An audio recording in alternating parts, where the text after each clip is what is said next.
ఇవన్నీ చేసి అభివృద్ధిని ట్రాక్లో పెట్టాం.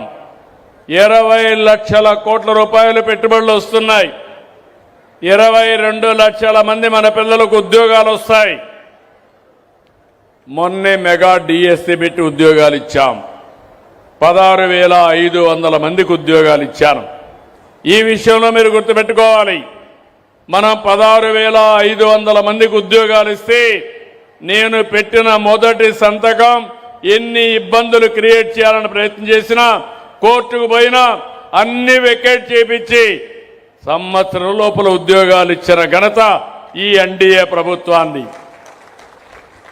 నిన్న మొన్న చూశారు, పరీక్షలంటే తెలియని వాళ్ళు, ఎట్లా పెడతారో తెలియని వాళ్ళు, రిజర్వేషన్ తెలియని వాళ్ళు కావాలని బురదజల్లే కార్యక్రమాన్ని తీసుకున్నారు. నేను ఒకటే చెప్తున్నా, నేను ముఖ్యమంత్రిగా ఉన్నంత వరకు ఎవడైనా తోక తిప్పి ఎక్కడైనా తప్పు చేసి నడి బజార్లో నిలబెడతాను తప్ప ఎవరిని వదిలిపెట్టనని మరొకసారి మీ అందరికీ హామీ ఇస్తున్నా. యువత గుర్తుపెట్టుకోవాలి, మీరు కష్టపడ్డారు, లక్షల మంది పరీక్షలు రాశారు, అంత మనువు చెప్పారు జాబ్ క్యాలెండర్ ఇస్తామని. జాబ్ క్యాలెండర్ ఇవ్వలేదు కదా, నిరుద్యోగులకు దగా చేశారు. నేను వచ్చిన తర్వాత ఉద్యోగాలు ఇస్తామని ఉద్యోగాలు ఇచ్చాం. మళ్ళీ ఈ సంవత్సరం కూడా జాబ్ క్యాలెండర్ ఇచ్చాం. ఇది చూసిన తర్వాత భయపడిపోయి ఏం చేయాలన్న దిక్కుదోచకుండా అతని చరిత్ర, గొడ్డలి పార్టీ చరిత్ర మీరు చూస్తుంటారు.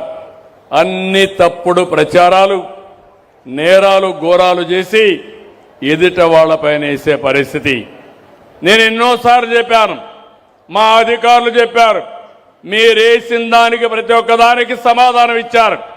మీరు ఇప్పుడు చేయాల్సింది, మీకు రాజకీయాలు చేసే అర్హత కావాలంటే మీరు స్పష్టంగా చెప్పాలి, ప్రజలకు అపాలజీ చెప్పాలి, నిరుద్యోగుల్ని క్షమించమని మీరు చెప్తే తప్ప మీరు ఈ రాష్ట్రంలో మనుగడ సాధించడానికి వీలు లేదని మరొకసారి మీ అందరి ద్వారా విజ్ఞప్తి చేస్తున్నా. అంటే వాళ్ళకి అలవాటు అయిపోయింది. ఆ రోజు మీరు చూశారు, నేనే ముఖ్యమంత్రి, బాబాయిని చంపేసి గుండెపోటుగా చిత్రీకరించి మరుసటి రోజు నా చేతిలో కత్తి పెట్టి నారాసుర రక్త చరిత్ర అని చెప్పిన వ్యక్తులు మామూలుగా ఇండ్రు. మీరు చీకొట్టారు. వెస్ట్ గోదావరి జిల్లాలో జీవితంలో ఒక్క సీటు కూడా గెలవరు వీళ్ళు. అలాంటి తీర్పునిచ్చారు. ఇప్పుడు ఇలాంటి పనికి పాలిన పనులు చేసి ముందుకు పోయే పరిస్థితికి వస్తున్నారు. నేను అందుకే మిమ్మల్ని అందరినీ ఒకటే కోరుతున్నాను, ఇలాంటి వ్యక్తులకి ఎప్పటికప్పుడు మీరు కూడా బుద్ధి చెప్పాల్సిన అవసరం ఉంది. ఈరోజు నేను ఇక్కడ పట్టాలు ఇచ్చాను మీకు, నేను సంతోషపడుతున్నా. వీళ్ళ ఎమ్మెల్యే రాష్ట్రంలో కబ్జాలు చేశారు, రికార్డులు తారుమారు చేశారు, అవన్నీ కూడా ఎంక్వైరీలో ఉన్నాయి.